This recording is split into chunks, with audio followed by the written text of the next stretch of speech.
Forget what they sell. It's a distraction. McDonald's feeds 69 million people every single day. They have 40,000 restaurants across 6 continents. And the food, the burgers, the fries, even the coffee, is almost entirely irrelevant to why this company is worth $200 billion. Because McDonald's is not a fast food company, it is one of the largest property empires on Earth. That happens to serve fries. This is the markup.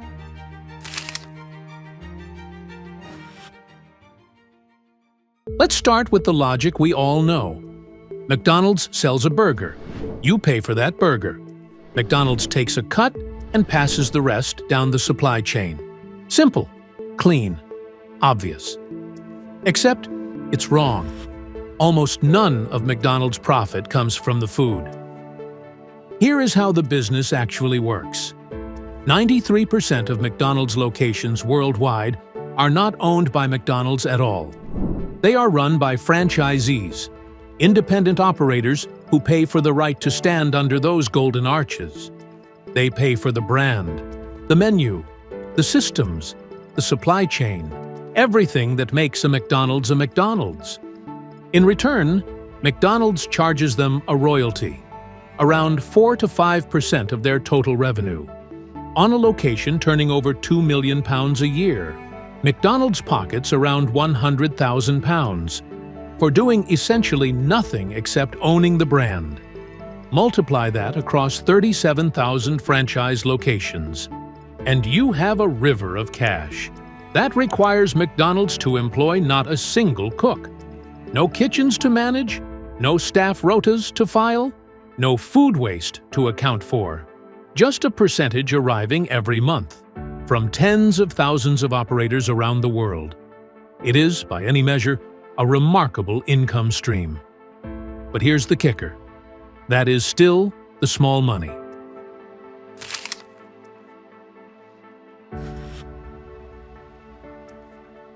Rewind to the late 1950s. McDonald's had a serious problem. Ray Kroc was drowning. He had the vision, he had the golden arches, and he had the fame, but he did not have the cash. He was a man selling millions of burgers, while his own bank account was in the red. The royalties were coming in, but they were not enough to fund the scale Kroc needed. Every new restaurant required capital he did not have. Every expansion stretched him thinner. Then he recognized the deeper problem. As long as McDonald's was just a burger business, it was permanently at the mercy of the price of beef, the cost of labor, and the whims of hungry teenagers. The whole empire sat on foundations it did not own and could not control. Harry Sunborn saw a way out, not just a financial fix, a complete reinvention of what McDonald's actually was. He told Kroc, "You are not in the burger business. You are in the real estate business." The logic was simple, but the implications were enormous. Instead of just licensing the brand, McDonald's would buy or lease the actual land and buildings that franchisees needed, then rent those properties back to the franchisee at a markup. Now McDonald's was getting paid twice. Once for every burger sold, the royalty, and once for the ground beneath the grill, the rent, every single month. And here is the part that makes this truly extraordinary. If the restaurant has a slow month, the royalty drops, but the rent stays exactly the same. Rain or shine, recession or boom, empty restaurant or full drive-through, the landlord always gets paid.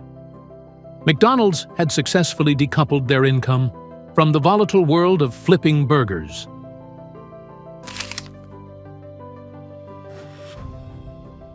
Today, McDonald's owns or controls the real estate for the majority of its franchise locations around the world. Their property portfolio alone is valued at between $40 and $50 billion. To put that into perspective, £40 billion is more than the GDP of Iceland, Cyprus and Luxembourg combined. It is enough to buy every Premier League football club 3 times over. It is sitting quietly beneath the Friars of a company most people think is in the business of selling cheeseburgers. The entire McDonald's company is valued at around $200 billion. That means the land and buildings alone represent roughly a quarter of everything the company is worth, more than most national fast food chains are worth in their entirety. And those properties appreciate. Every year that passes, the land beneath a McDonald's on Oxford Street or Times Square becomes more valuable. McDonald's does nothing to create that value. It simply owns the ground and waits.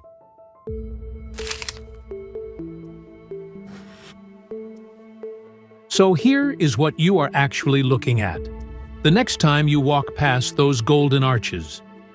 Not a restaurant. A high-yield property asset with a commercial tenant who happens to sell burgers. The franchisee takes all the difficult work, the staff drama, the rising energy bills, the food waste, the customer complaints. McDonald's just takes the land.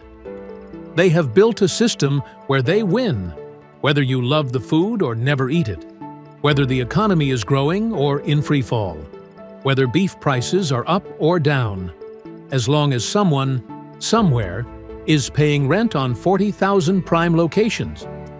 The golden arches stay golden.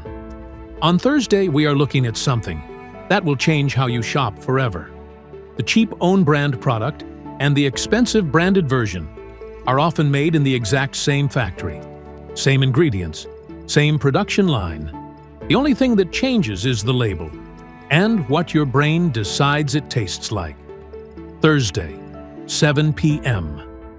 This channel. This is the Markup.